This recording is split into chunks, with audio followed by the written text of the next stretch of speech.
Estamos en época bicentenaria. Estamos viviendo los 200 años después de Boyacá, el año jubilar de los tratados de Trujillo de armisticio y regularización de la guerra. Y es importantísimo recalcar y hablar sobre estos temas por cuanto en Trujillo podemos decir que ocurrieron la mayor cantidad de cosas. Hay un amigo que me dijo, en el estado de Trujillo lo que faltó era que ocurriera Carabobo también para tener casi completa la historia en esta pequeña provincia nuestra. A Dios gracias. Aun cuando pues muchos no lo reconocen, pero Historia Viva vive ese pasado caudaloso de nuestra historia y estamos precisamente conversando sobre esto.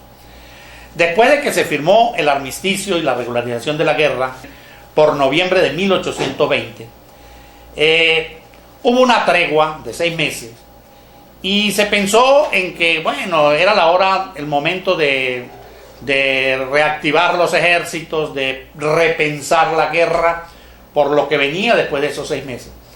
Pero hay una historia importante que no se ha tocado, que es el hecho de que Maracaibo, dentro del tratado de armisticio, quedó, como había estado siempre, en manos de los españoles. Hay una cláusula, la cláusula 9 de ese armisticio, de ese documento, en el que dice que Maracaibo quedará neutral, pero en manos de los españoles. Neutral era que se permitiría, porque Maracaibo era un puerto muy importante, con salida al mar, muy cercano de estas tierras andinas, por supuesto, a través del lago, y era indispensable tal vez para la entrada de mercancías, para la entrada de víveres, principalmente para los ejércitos y para la gente. Por lo tanto, en ese documento se prevé que se va a permitir el paso de los barcos que traigan mercancías, que traigan algunas cosas importantes, y así queda plasmado. Antes es tal vez importante también que ubiquemos al televidente, por cuanto sabemos que cuando se gritó independencia en Venezuela, el 19 de abril en Caracas, de 1810, pues no todas las provincias se sumaron. Se sabe que fueron 7 las provincias que apoyaron la federación en ese año 1810, y que hubo 3 provincias en Venezuela que se negaron. Entre esas teníamos La Angostura, Coro y Maracaibo. Maracaibo siempre fue, y en esos tiempos más, realista, y yo pienso, y lo hemos discutido, que el origen tal vez de esta posición era que los maracuchos siempre quisieron ser primeros. Es decir, no tal vez ocurrió lo mismo que con Barinas, que siendo una provincia importante, cuando le propusieron que había ocurrido un movimiento en Caracas, ellos se sumaron a ese movimiento.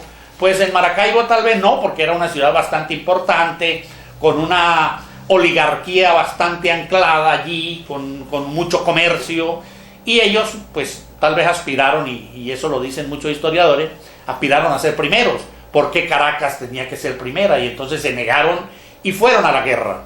Desde 1810 pasaron los años duros de guerra, 1813, el año terrible 14, y lo que vino, y Maracaibo siguió siendo realista. El Libertador siempre pensó en la ciudad y en la región de Maracaibo, es decir, el lago, esa bolsa importante, con muy buenas tierras, con salida al mar, muy bien ubicado con respecto a Cartagena, a Puerto Rico, con respecto a los Andes venezolanos y a Colombia también, porque había una navegación por los ríos hacia Cúcuta, que conectaban con el lago. Pues entonces siempre fue una ciudad muy apetecida. Ya en 1815, el Libertador en Carta de Jamaica dice que Maracaibo pudiera ser la capital de esa idea que él tenía, que era Colombia la Grande, o lo que hemos llamado Gran Colombia para diferenciar de la Colombia actual. Pero por supuesto que Maracaibo pertenecía a los españoles. Cuando se firma el armisticio, que fue lo que estamos hablando en este programa, pues Maracaibo quedó neutral en manos de ellos, y el general Urdaneta, que era nativo de allí, de esa ciudad, pues entonces empezó a minar, a enviar espías, a controlar a la sociedad maracucha, como para que se sublevaran, como para que tuvieran la aspiración de saltar la talanquera y ser patriotas. Y eso ocurrió el 28 de enero de 1821. Apenas, recordemos, desde el noviembre 27 se había firmado el armisticio, noviembre, diciembre, enero, apenas habían transcurrido 3 meses cuando en Maracaibo la sociedad, las fuerzas vivas se reunieron ese 28 de enero y levantaron un acta en el cual solicitaban que querían pertenecer a Colombia y renunciaban completamente al gobierno español. Por supuesto que esto es muy importante desde el punto de vista de la historia, porque haciendo una analogía pudiéramos decir que el 28 de enero para los zulianos es como el 5 de julio para los venezolanos, porque fue en ese momento en el que ellos pasaron a formar parte de la República, y aquello pues fue muy importante. También fue muy dichoso, digamos, que ese cambio no ocurrió con tiros, ni muertos, ni heridos, ni nada por el estilo. No porque no se hubiese pensado, porque en numerosas cartas el Libertador menciona que iban a invadir Maracaibo por Riohacha y por Santa Marta, porque, repito, siempre quisieron tener a Maracaibo como una de las provincias importantes para ganar la guerra.